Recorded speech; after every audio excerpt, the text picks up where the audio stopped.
alaman nila yung mga unang hakbang or mga dapat gawin na kaming mga nagsisimula pa lang bumuo ng pamilya, nakapagbibigyan sila ng diskarte para masolusyonan namin yung mga problema namin sa buhay pamilya. Karoon ako ng malaking papel na gampanan yung may aambag ko sa mundo ay yung pagiging isang negosyante pala. Kailangan kong maghirap dito sa mundong ito para dumating yung point na tanggapin ako ng Diyos na papatawad ako sa lahat ng mga kasalanan ko ng mga kabataan ko. Ang unang mong kailangan mong maramdaman ay yung kailangan na pipil mo na itong community na to ay tatagos ba sa puso mo, ito bang community na to ay malaki ba talaga may aambag sa'yo, diba? Kailangan talaga na pakiramdaman mo eh. Ang isang way dito, kailangan suportahan mo yung community na yun kasi alam mong maganda yung prinsipyo na ipinaglalaban no. Hindi yung pang sariling interest ang kanilang iniisip, kundi yung lahat ng kailangan lahat makinabang lahat. Ito yung masasabi ko sa iyo na ito talaga yung community na tama talagang hanapin. Pakiramdaman nyo talaga kung ano yung dapat o karapat-dapat na community na nababagay sa inyong kakayanan. Paano nga ba kahalaga ang community sa ating buhay? Kung ngayon pa lang tayo nagkita, ako nga pala si Marqueo Mesa, isa akong entrepreneur na nagbibigay ng payo sa mga magsisimulang mga negosyante. Kwentuhan muna kita. Bago ako maging isang negosyante, wala rin talaga akong idea kung paano patakbuhin ang negosyo.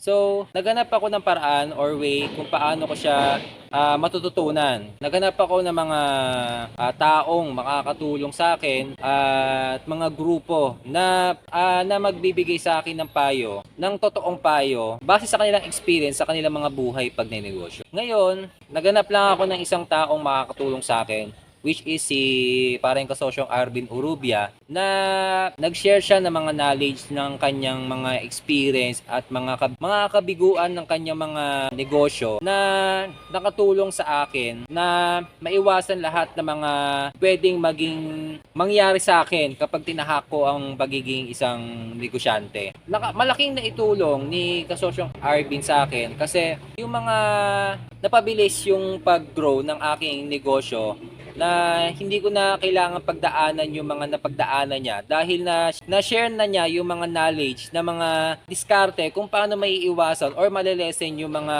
problemang darating sa gustong magsimulang mga negosyo. Wala pa siyang community noon, nagkakaroon siya ng content. Ngayon, nagbuo kami na which is ito na nga yung pangalan ngayon na KMGG. Ayan. Dati siyang KMG, which is Kasosyong Malupit Group. Ngayon, sa 4th anniversary namin, binago na siya. Ginawa na siyang Kasosyong Malupit Global Group. Grabe. Dito sa community na to, marami akong tutunan, hindi lang kay Kasosyong Arvin. Marami akong tutunan sa lahat ng mga negosyanteng, sa lahat ng mga members ng KMGG. Hindi lang buhay pag ninegosyo yung mga natutunan ko sa kanila eh. Malaking naitulong talaga ng community sa ating pamumuhay. Kung ano man yung gusto nating tahakin na landas na ating buhay, ay malaking naitutulong talaga ng community.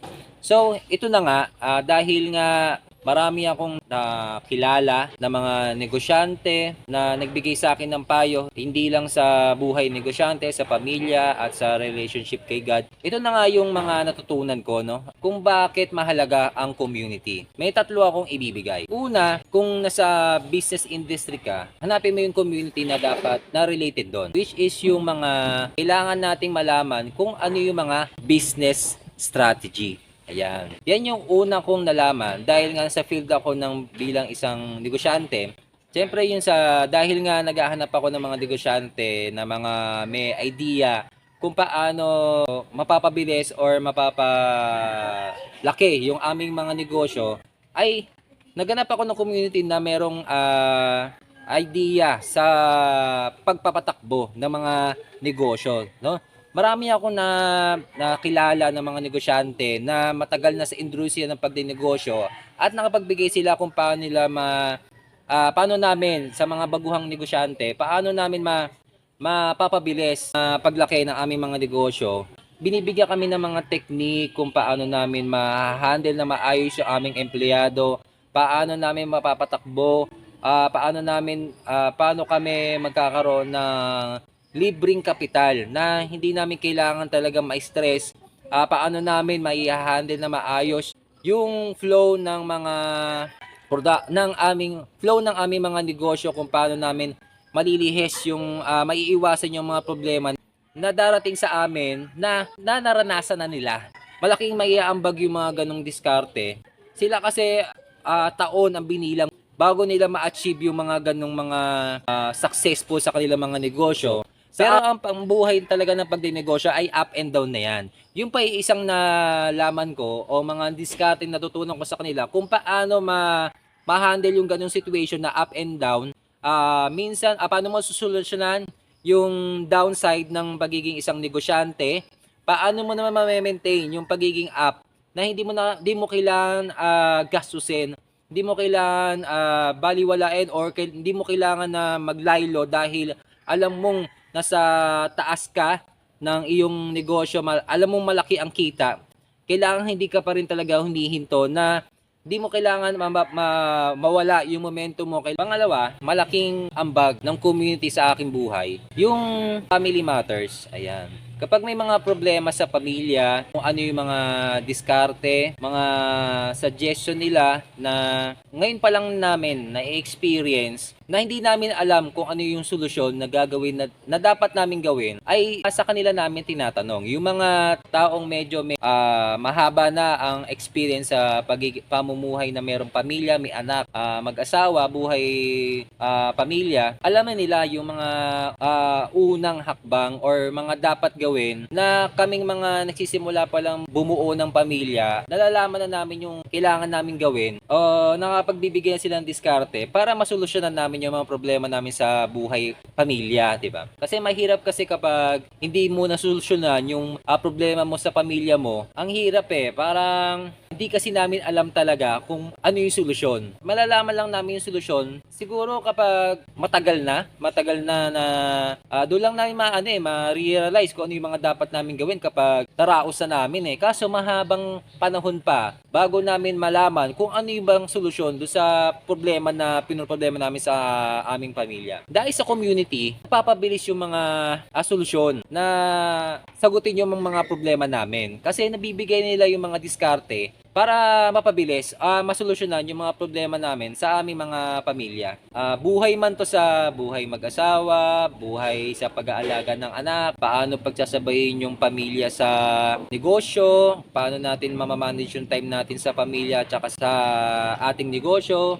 Sa pamilya kasi talaga lahat naman talaga na-experience yan, no? Na-experience talaga na sa mga buhay magsisimula ng pamilya ay lahat ng mga experience ng family matters, family problems ay talagang na-experience na, lalo na especially sa mga matatagal na talaga, na halos pare-parehas talaga. Pare-parehas ng solusyon dun sa lahat ng pare-parehas din namin na problema. Iba-iba man yung diskarte nila kung paano nila na lagpasan yung ganung problema, pero at least meron kang maraming options kung ano ba yung mag-fit dun sa problema ng pamilya mo na pwede mong i-adapt or pwede mong gawin dun sa lahat ng mga choices. Ang daming mga laman, na mga diskarte. Pipili na lang ako kung alin doon, 'di ba? Napaka-blessed na mga ganitong mga community na sa isang problema lang talaga, ang daming mga choices o mga solusyon na pwede mong pagpilian, na pwede mong i-adapt lahat or pumili ka lang ng isa na pwede mag-fit sa'yo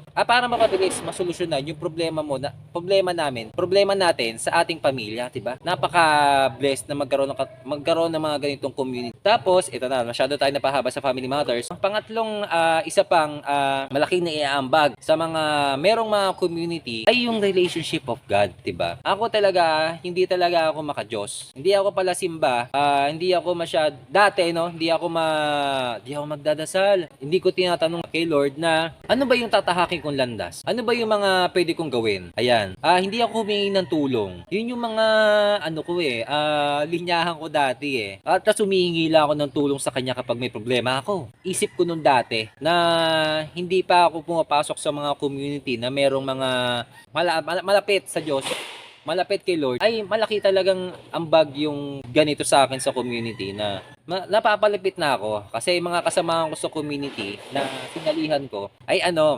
malalapit kay Lord. So ako, na-adapt ko yung ganong attitude or lumalapit din ako kay Lord na lahat ng mga diskarte nila kung paano sila magdasal, paano silang humingi ng tulong, paano sila magpasalamat kay Lord sa lahat ng mga blessings na dumarating sa kanilang buhay. Ito yung mga natutunan ko sa nung lumapit ako kay Lord. No? Di ako masyado transparency kapag nagdadasal. Kailangan pag nagdadasal ako, kailangan ako lang mag-isa, tahimik. Hindi ko sinasabi rin, kahit sa asawa ko, di ko sinasabing nagdadasal ako harapan sa kanya ng taimtim. Gusto ko taga ako lang mag-isa. Ayoko nung nakikita ako nagdadasal talaga. Gusto ko ako lang mag-isa, tahimik. Especially pag nagdadasal ako ng taimtim. Gabi.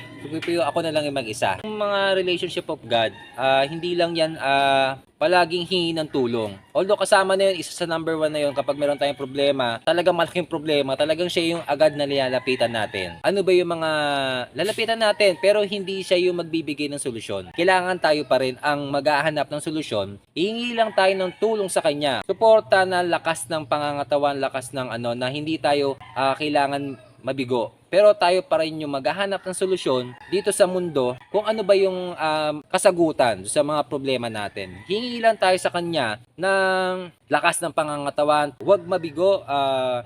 Kailangan labanan lang yung pagsubok. Yun dapat ang kailangan nating hinihingi sa kanya. No?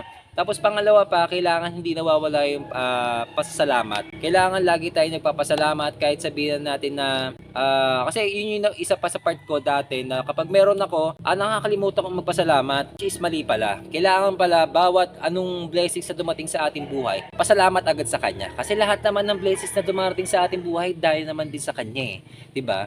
Kasi pag meron tayong dumarating na mga blessings sa ating buhay, kailangan din na i-share natin sa kanila. Na-share din sa ibang tao kasi hindi naman din dahil sa tayo yung gumawa kaya nagkaroon tayo ng blessings na ganito, hindi kundi din dahil sa kanya. Kasi dapat lahat ng mga blessings na dumarating sa ating buhay, sinishare din natin sa iba. Kasi kapag, cycle lang din yan eh. Kapag sinishare din natin sa iba lahat ng mga blessings na dumarating sa ating buhay, lalo tayong i-bless. Lalong darating ng mga blessings sa atin kasi tayo yung isang direction or way o isa tayong instrumento o daluyan ng mga blessings para yung mga taong hindi na bibigyan ng blessings ay mabigyan natin ng biyaya. Isa lang tayong instrumento ni Lord na tumulong sa ibang mga tao para kasi hindi naman talaga lahat ng mga tao na may kakayahang magnegosyo. Hindi naman lahat talaga nabibiyaan ng mga ganitong talento o lakas ng loob na sumubok ng mga ganitong negosyo. Kaya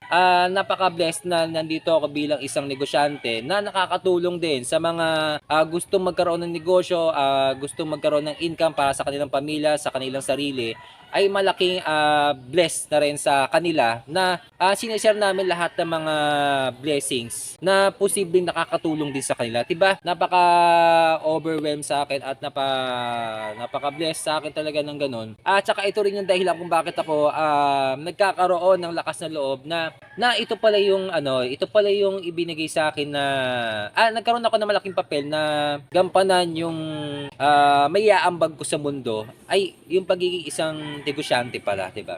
Napakaswerte ko talaga. Napakaswerte ko na napalapit ako kay Lord dahil sa community na to. Ito yung na-realize ko rin talaga na hindi talaga natin kailangan magpahinga kapag tayo ay isang mga negosyante. Kahit sabihin natin tayo ay isang successful, kahit sabihin natin nasa downside tayo ng ating pagiging isang negosyante, talagang consistent. Kailangan hindi pa rin talaga tayo nagpapahinga. Talagang tinanggap ko na sa sarili ko talaga na pag pinasok natin itong pagiging isang negosyante, kailangan talaga hindi talaga kailangan natin magpahinga eh. Talagang, ewan ko ba, talagang medyo ang daming sakripisyo na kailangan talaga nating i-obliga. Kailangan talaga nating maranasan. Kasi ito yung way, ito yung landas na gusto nating magawa. Ito yung landas na ibinigay sa atin. Kailangan natin talagang malaking sakripisyo. Tsaka ito pa isa. Kasi isa akong makasalanan din talaga ako ng mga kabataan ko talaga. Tsaka ito din yung isang dahilan kung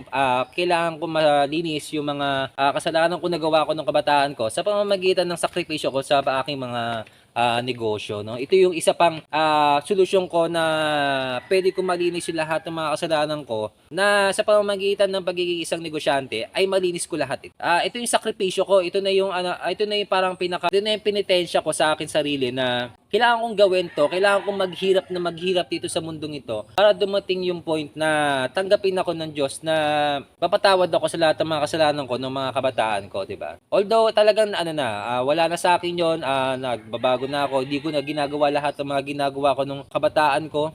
Malaking na sa akin 'yon, malaking achievement na sa akin 'yon na kasi talagang ang buhay natin dito sa mundo ay hindi pasarapan eh. Ang buhay natin dito sa mundo ay hindi pasarapan. Talaga ang buhay natin dito sa mundo ay kailangan tayong maghirap. Kapag nakatungtong tayo ito yung mga na-realize ko. Mga na-realize ko dito sa mundo habang nabubuhay ako, habang nagkakaroon ako ng isip kung paano ko mamumuhay dito sa mundo. Pag nakatapak tayo sa mundo, kailangan natin maghirap. Kailangan nating paghirapan lahat. Kailangan natin magsakripisyo hanggat nandito tayo sa mundong ibabaw. Kasi ito yung pinaka middle range ng ating buhay. Nandito lahat ng mga tukso, nandito lahat ng mga pagsubok dito sa mundo nito. Ito yung dito sa mundo natin, kailangan nandito yung dito tayo sinasala. Dito tayo binibigyan ng pagkakataon kung tatanggapin ba tayo sa taas. Na kung karapat dapat ba tayo, 'di ba? Ito yung mga na-realize ko noong mga past na mga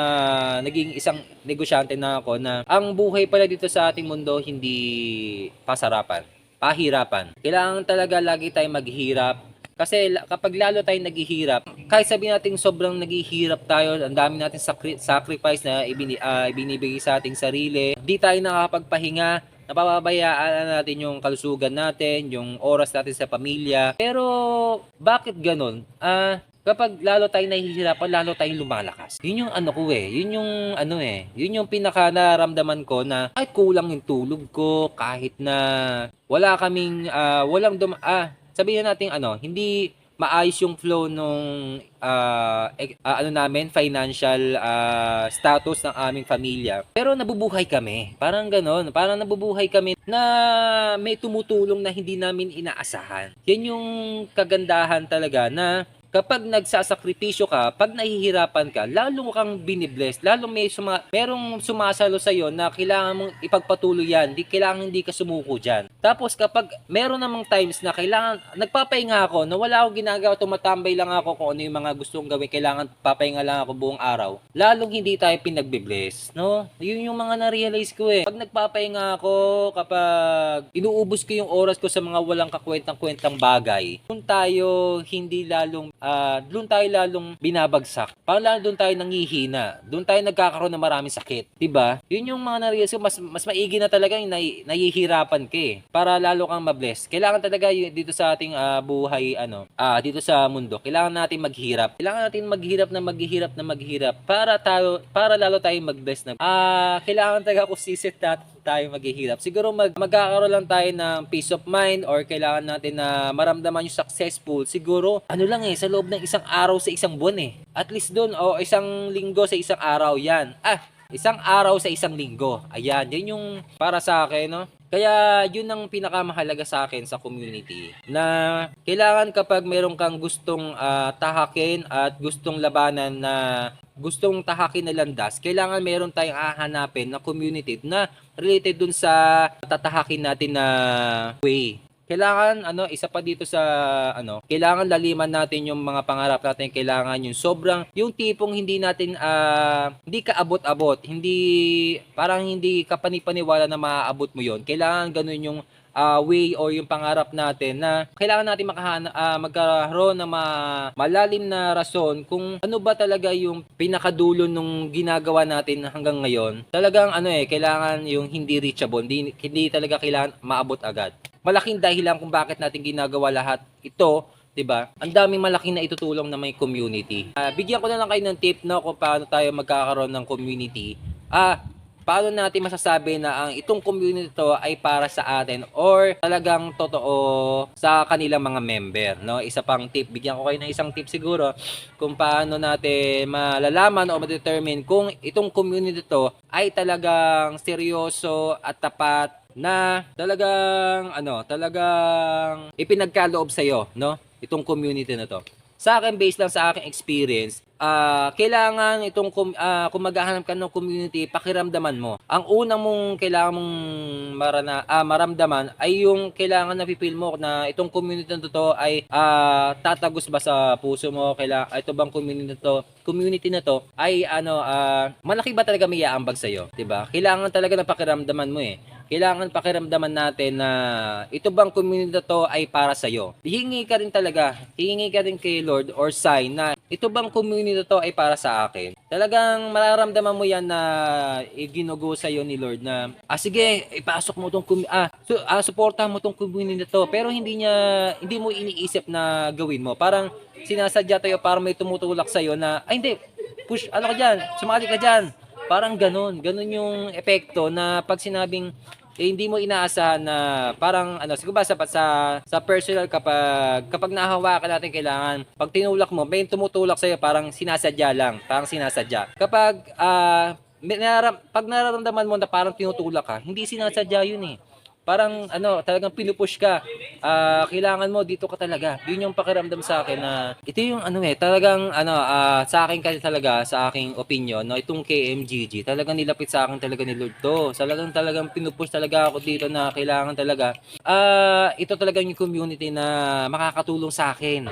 Talagang sabi sa akin ni Lord na itong community na to ay nakakapaloob sa aking prinsipyo. Si Lord din kasi talaga may prinsipyo na talagang ano ba yung dapat nating gawin. Feelings talaga yung nagtutulak sa akin na talagang tadhana. Hindi mo iniisip na sumali ka dito. Parang papasok na lang or merong darating na rason kailangan pumunta ka dito, pumasok ka dito, sumali ka dito. May mga ganun lang yung rason. Parang may bibigay sa senyales, may makikita, may magsasabi sa iyo. Ganun lang, basta senyales lang na hindi mo talaga goal na pumasok doon. Pero may lumalabas sa iyo, merong dadaan na paulit-ulit. May dumarating na paulit-ulit na sumali ka dito, parang ganun. Yung feelings na ganun yung feelings na dito ka nilalapit na tama yung landas na to. Tama yung landas nito. Kailangan dito ka sa community to kasi naaayon to sa prinsipyo ko. Parang ganun yung sinasabi sa akin ni Lord. Talagang napakamahiwaga nitong grupo nito para sa akin. Sa kay Kasosyong Arvin, no. Napakamahiwaga. Ang dami kong maikikwento sa inyo no na mahiwagang pangyayari dito sa nasalihan kong community. Kaya napaka malapit sa akin tong community na to na talagang lahat ng mga programa, lahat ng mga ilalabas na mga programa nitong community to, lahat ay susuportahan ko talaga kasi malaking naiambag sa akin ito, especially sa aking self-development, pamilya ko, sa aking sarili, sa aking negosyo, talagang dahilan para suportahan yung isang community eh. Ang isang way dito, kailangan suportahan mo yung community na yun kasi alam mong maganda yung prinsipyo na ipinaglalaban no. Ito yung isa sa kung bakit ko sinusuportahan ito. Itong community na to dahil ang ganda ng prinsipyo nito kasi hindi yung pangsariling interest ang kanilang iniisip kundi yung lahat ng kailangan lahat makinabang lahat. Napakaswerte ko talaga. Ang dami akong na-realize dito sa anniversary namin no. Dito na siya nga pala 3 araw kami dito nagtama-sama, 3 araw kami dito nagkukwentuhan ng about sa aming pamilya, sa aming negosyo, sa relationship of God. At napakaiksing araw, napakaiksing oras pero ang dami mong natutunan, busog ka ng kaalaman, punong-puno yung kaisipan mo na ma-execute lahat ng mga gusto mong mga natutunan mo dito sa community na to no. Ito yung masasabi ko sa inyo na ito talaga yung community na tama talagang hanapin. Ayan. Kailangan talaga feelings nyo lang, pakiramdaman nyo talaga kung ano yung dapat o karapat-dapat na community na nababagay sa inyong kakayanan no. Yun lang yung payo ko kung maghahanap kayo ng community. Yun lang, gabayan hanapin nyo lang yung ganung feelings no. Yun lang, napapahaba na. meron pala akong ilalabas na mga content, no? Kasi nasa industry ako ng printing services, meron akong ilalabas na content sa inyo para maiwasan natin yung mga pagkalugi. Bakit ko sa inyo i-share lahat ng mga knowledge ko sa pamamagitan ng mga content? Kasi marami akong nakikita mga kliyente na bakit ganito na dami nilang, lagi sila nagsasara. Lahat ng mga kliyente ko, especially sa mga nagsisimula mga negosyante, ay hindi sila nagtatagal. Although nandun naman yung part na hindi talaga kailangan kabiguan talaga sa negosyo. Talagang sa unang negosyo mo talaga, hindi ka magiging successful dyan. Kailangan talaga malugi bago ka maging successful. Pero itong gagawin ko kasi sa part ng printing services, kailangan at least papaano malesen natin yung pagkulugi ng ating negosyo. Kailangan maiwasan agad natin to kahit papaano or mapabilis yung ating growth sa ating negosyo, 'di ba? Yun lang gusto kong i-share sa inyo yon. Sana abangan nyo lahat ng mga